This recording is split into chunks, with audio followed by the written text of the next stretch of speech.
we are at ARI are all about keeping the legacy of Rand as a thinker, as a philosopher, as a novelist going for many, many years, because we think that ideas change the culture, shape the culture.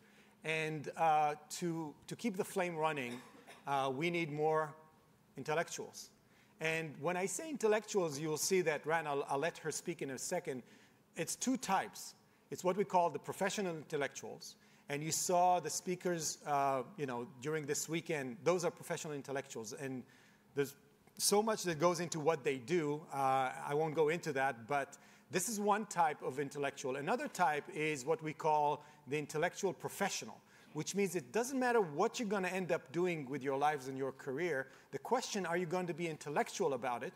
Are you going to hold some kind of a toolkit next to you that is going to be the competitive advantage in your life that's going to give you that advantage over other people because you think philosophically, you think in principles, and so on. And so we're talking about both. So it's not like if I'm talking about intellectuals, it's about, yes, you need to be a PhD in philosophy and learn about objectivism as such. We'd love if you do it, because I think that those people, if you think about it, there's so few people that choose to do this, because I think it's the hardest thing in the world.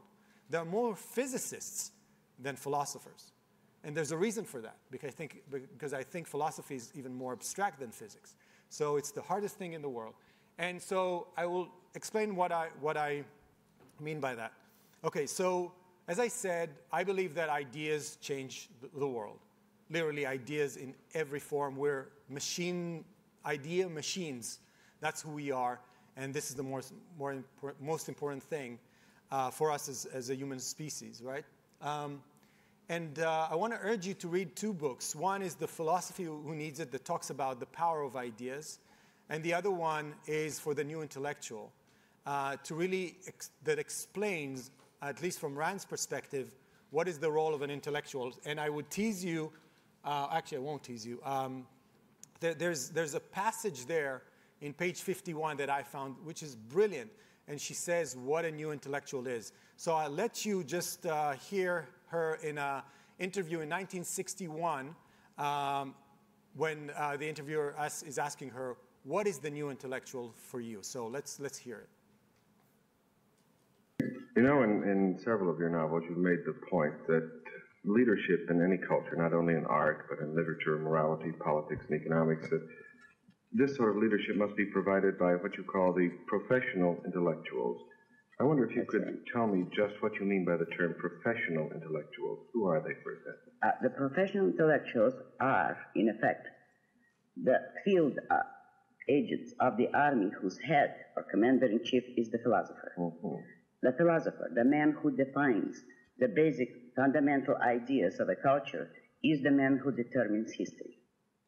And professional intellectuals are all those whose professions deal with the humanities, the studies of men as against the physical sciences.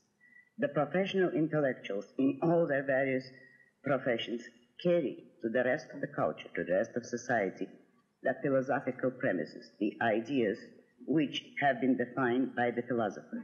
Therefore, they are the transmission belts.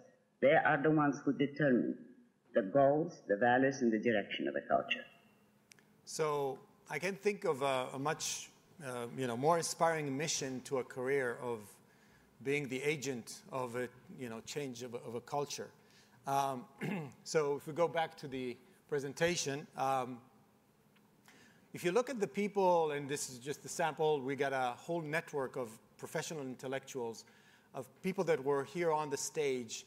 And if any of you are sitting here during this weekend saying, you know what, I really want to be on that stage, in 5 years, 7 years, a decade from now, and deal with those ideas, then I want to kind of talk about my call to action. I think each and every one of those individuals are offering a very unique product, And if you think about the innovators of the world, where they have something they want to offer, and in some cases, most of the people don't know that they want that product before they see it out there. I think a lot of what we have to offer, because this is something that Tom Bowden wrote, and I just took it as is. He's He works at ARI, and he wrote, "We live in a world that's starved for rational ideas and reasoned discourse." And I think a lot of that is what we have to offer, just to offer humanity the gift of rational ideas. And so if you are excited and passionate about understanding that better and being a communicator or a writer of those ideas, or a teacher of those ideas, this is what we're all about. And I think we're sitting on the mother lode of ideas, if you ask me. I'm not a philosopher. I'm more of a, I would say, hopefully intellectual professional. And what I got from this amazing system of ideas is just, I can't even describe in words of how it made me a more fulfilled, happier, more successful person since I was exposed to the set of ideas projected in Rand's writing. So I think that combination is amazing. And if you think that there's not much to do, because Rand wrote Objectivism, right? She wrote her novels, she wrote a nonfiction. There's endless amount of work to do. And just to give you those books, I just took some of the ones that our speakers wrote. It's amazing how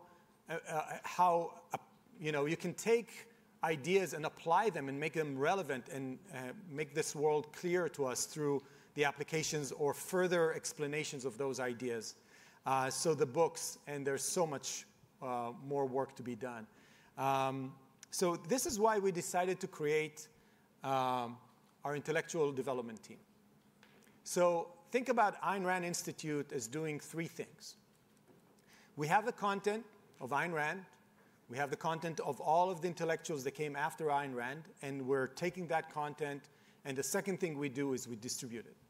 So we make sure that we protect the legacy, we continue the legacy, and then we are more of a marketing organization to make sure that each and every one of you get the opportunity to interact with those ideas. And one of them is just making it more and more available. So you saw, I don't know if you see this, but everything's getting on YouTube. And we're coming out with a mobile app so you can take ARI on the go and things like that. The third thing is intellectual development. It's about being a platform for you to achieve your goals as an intellectual.